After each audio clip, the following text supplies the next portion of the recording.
ગુજરાતમાં દારૂ અને જુગારના અડ્ડાઓ જાણે ચાની ટપરીઓ હોય ને એટલું સામાન્ય રીતે સરેઆમ જાહેરમાં ચલાવવામાં આવી રહ્યું છે।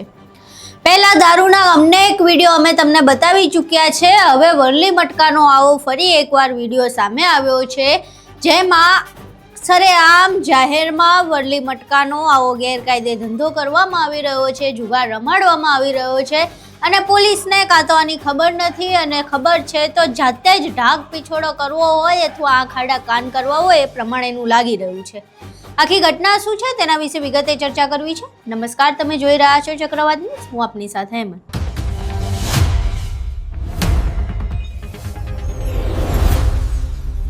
એક વિડીયો સામે આવ્યો છે। વરલી મટકાનો જે ગેરકાયદે જુગારનો ધંધો છે એ સરેઆમ જાહેરમાં ચલાવવામાં આવી રહ્યો છે।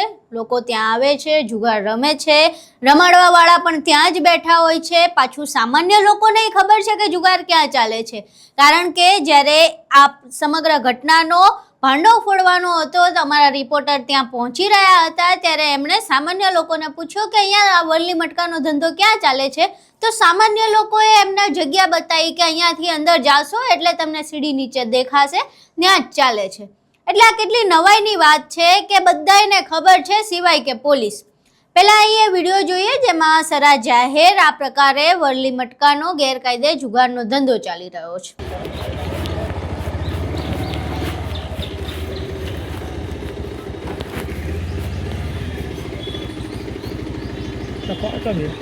લખવાડા છો બે કોનું કોનું?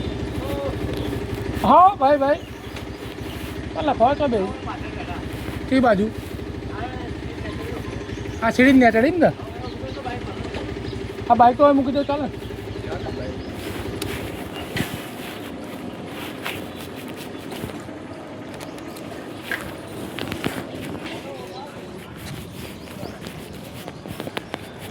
चलो ना 3 पोना लखाओ, 4 लखावा।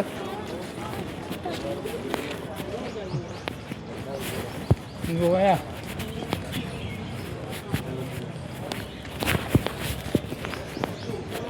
एक लखाई 137, 147, 167।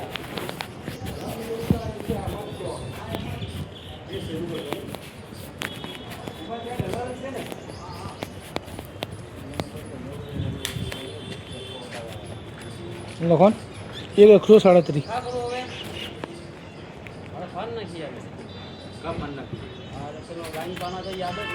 137 પછી એક લખો 148 અને એક લખો 267।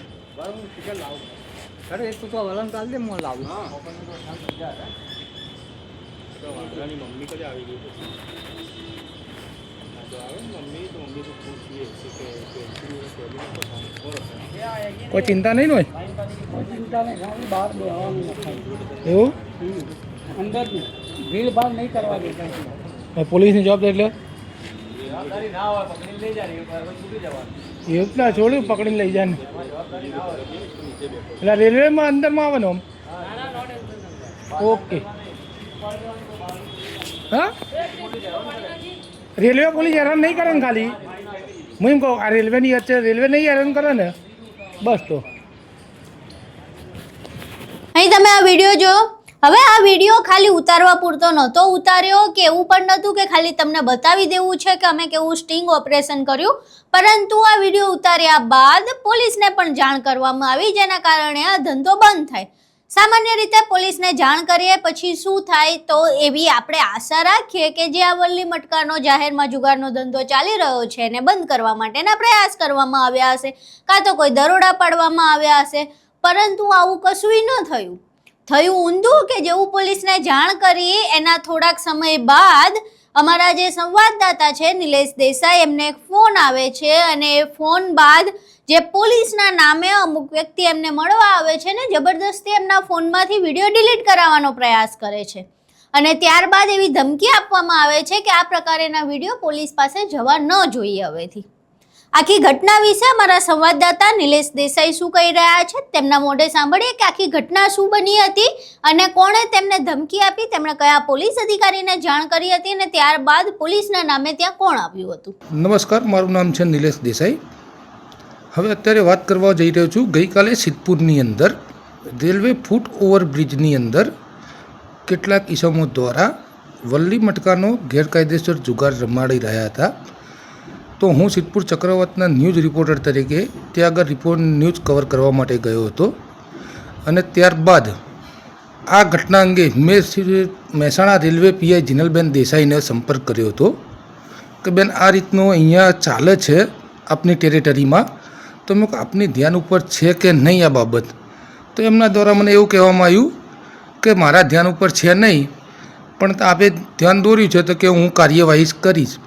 ત્યારબાદ ત્યારના ઇન્ચાર્જ દેસાઈ વિશાભાઈ તથા એક લાલસિંહ કરીને અન્ય 2 કર્મચારીઓ મોડી રાત્રે એટલે મને લગભગ ગઈકાલે રાત્રે 8 કલાકે ઊંઝા ખાતે મળવા બોલાવ્યો હતો અનનોન નંબર ઉપરથી ફોન કરીને.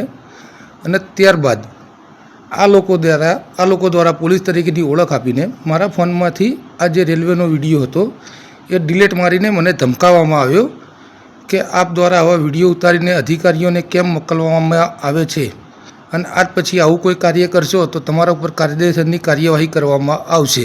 અહીં તમે નિલેશ દેસાઈને સાંભળ્યા. હવે સ્પષ્ટપણે એવું લાગી રહ્યું છે કે આ કોઈ જેવી વાત નથી કે પોલીસને ખ્યાલ નથી કે પોલીસને ખબર નથી કે આવી રીતે ગેરકાયદે વલ્લી મટકાનો જે જુગારનો ધંધો છે એ આવી રીતે સરા જાહેર ચાલી રહ્યો છે.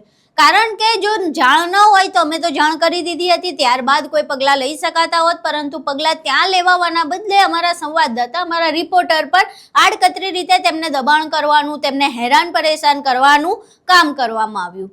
હવે તેમણે તો આ વિડીયો પોલીસને મોકલવાની વાત કરી હતી, તેમણે પોલીસ સાથે વાત કરી હતી, તો પછી આ બધી ઘટનાઓ શા માટે બની? એક મોટો પ્રશ્ન ઊભો થઈ રહ્યો છે કે શું પોલીસ દ્વારા જ આ પ્રકારેનું કોઈ કાવતરું રચવામાં આવ્યું હશે?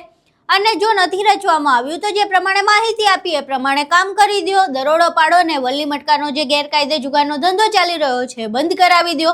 પરંતુ જો એ બંધ નથી થતો તો સીધો જ પ્રશ્ન પોલીસની કાર્યવાહી પર થાય છે કે શું ખરેખર પોલીસને આવા જુગાર અને દારૂના જે અડ્ડાઓ સરેઆમ ચાલતા હોય છે, સરા જાહેર ચાલતા હોય છે, તેને બંધ કરાવવાની એમની દાનત છે પણ કે કેમ? આખો તમે વિડીયો જોયો, આખી ઘટના તમે જોઈ કે કેવી રીતે વલ્લી મટકાનો જુગારનો ધંધો જાહેરમાં કરાવવામાં આવે છે. અને આ સિવાય તમે એ પણ વિડીયો જોયો જેમાં અમારા સંવાદદાતા રિપોર્ટર નિલેશ દેસાઈને ખોટી રીતે હેરાન પરેશાન કરવાના પ્રયાસ પણ કરવામાં આવ્યા, કારણ કે તેમણે આ વિડીયો પ્રકાશિત કર્યો.